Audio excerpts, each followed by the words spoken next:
I was 18 on May 22nd, 1944, and June 6th I was in the Navy. I took training in Great Lakes in Chicago. It was 6 weeks of boot camp, and we went through vigorous training, and from there we were sent out to Camp Bradford, Virginia, where we took my naval training, amphibious training, I don't know how, for 6 or 7 weeks, and then we were assigned to an LST in New Orleans. No, let me see. We were assigned to an LST. We picked it up in Minnesota, I think it was. The ship was built in Minnesota. We picked it up and sailed it down the Mississippi River to New Orleans, where it was commissioned, and then we went overseas. We went to Montgomery, Alabama, I think it was, where we loaded 1,600 tons of ammunition, and we proceeded to take the ammunition overseas. We went from there to Pensacola, Florida, to what was near, trying to think of the port. We went up, Pensacola, Florida, near the bottom of Alabama. We took our shakedown cruise in the Gulf of Mexico. Then we went up the Calcasieu River to Camp Wallace. I think it was Camp Wallace. And we loaded the ship with 1,600 tons of ammunition. And then we went overseas and brought it to Ulithi, a small little bunch of islands where we took all the ammunition aboard and took it to an APA carrier, which then took it overseas. From there we went to Guam. And in Guam we loaded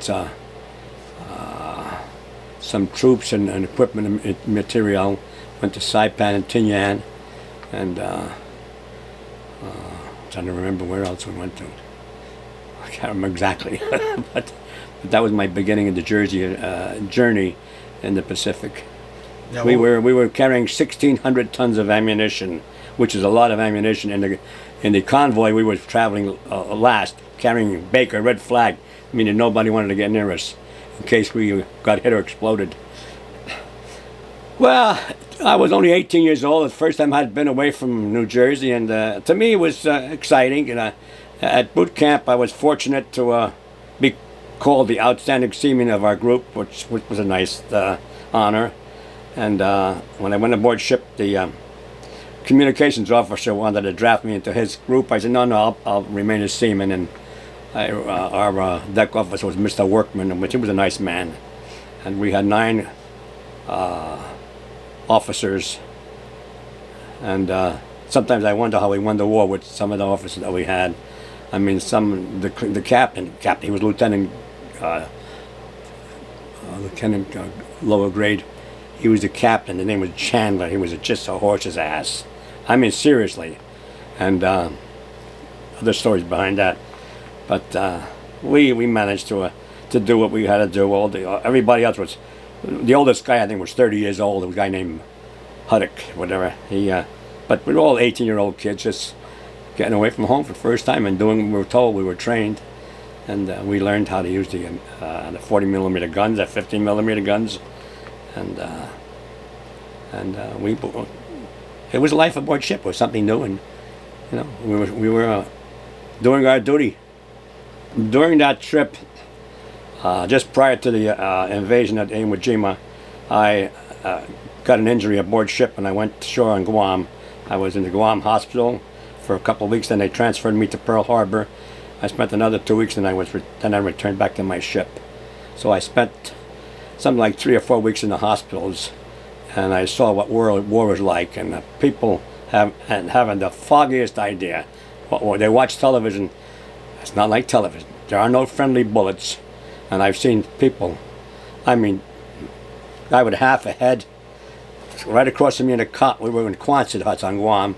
The 16-year-old boy, 16 years old, he lied about his age. He was a big kid, and he was dying. He was full of phosphorus burn. You know what phosphorus is? And it was eating his skin. He lived about 3 days, and he died, 16 years old. So when people talk about war, just don't listen to them. They have no idea what they're talking about. The invasion of Iwo Jima was quite a tragedy. We lost 6,700 men in 3 days, In 3 days. It was the highest casualty rate of any action in the war up until that time. And when they finally secured the island on March 19th, I believe it was, we stayed on the island, and we acted as a center of the post office and other things that we had to do. And the other groups went up onto Okinawa, and Okinawa was the last engagement they had in the war. And from there we went, after the war was declared over, I think it was in August, we went to Japan as the war was over, and we stayed in Japan for a few weeks.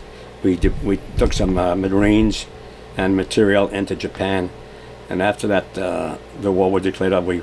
On our way back, we went to Guam, and back, and we finally got back to the United States. Prior to us landing, I think it was 50 or 60 days, they bombed the island with, there was aircraft carriers and bombers bombing the island. However, they weren't aware that the Japanese had dug tunnels for 2 years prior to us getting there, and they were prepared for us. They had tunnels, and then they would fire from the tunnels as the Marines were making the shore. Marines had nowhere to hide, just out and open, and the Japanese would open these caves that they were in and come out with their big firing guns and shut fire right on the Marines and kill a lot of Marines.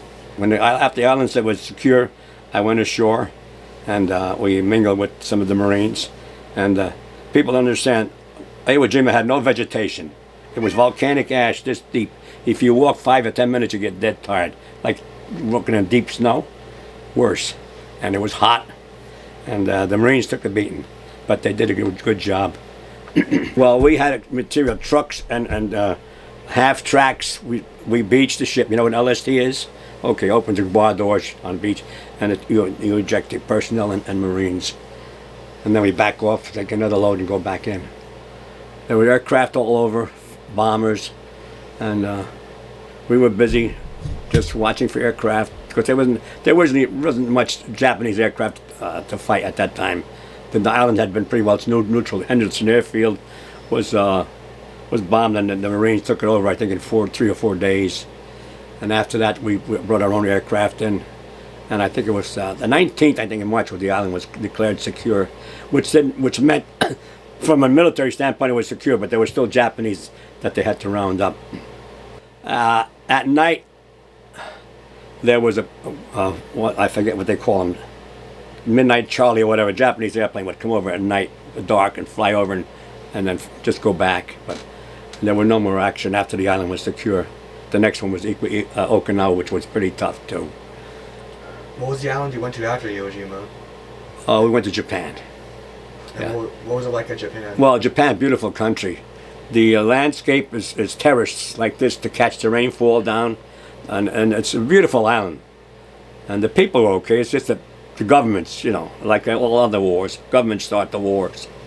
But basically, we went to Sasebo Harbor, which where we anchored our ship with the rest of the ships, and ejected the personnel and equipment that we brought. We stayed there for, I don't know, a month, and then after the war was declared over, we started on our way home.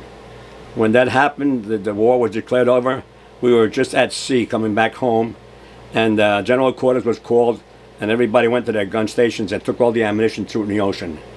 We went back with no more ammunition aboard ship. Really. Had they started the war the next day, we wouldn't have nothing to fight with. Seriously. All the ammunition went in the ocean. Tons. You imagine every ship? I mean, maybe not the battleships or whatever, but all the LSTs, but 40 millimeters, and throw it overboard. Oh, wow. We were doing what we were told. Yeah. What was post-World War II like? Well, I came home. I was discharged on June 6th, which was actually 2 years from the day I was enlisted. And I came home to the war was over. Everybody was happy. People were working. Were starting to work.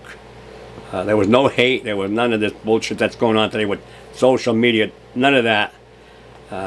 It was a different world altogether. He might know about it, but a different world. You wouldn't understand it. You wouldn't understand it. Everybody worked. Everybody wanted to work.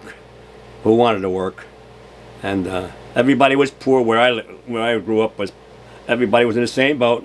You know, we didn't know what rich people were. Rich people were people who went fancy places and, you know, went to college with suits on.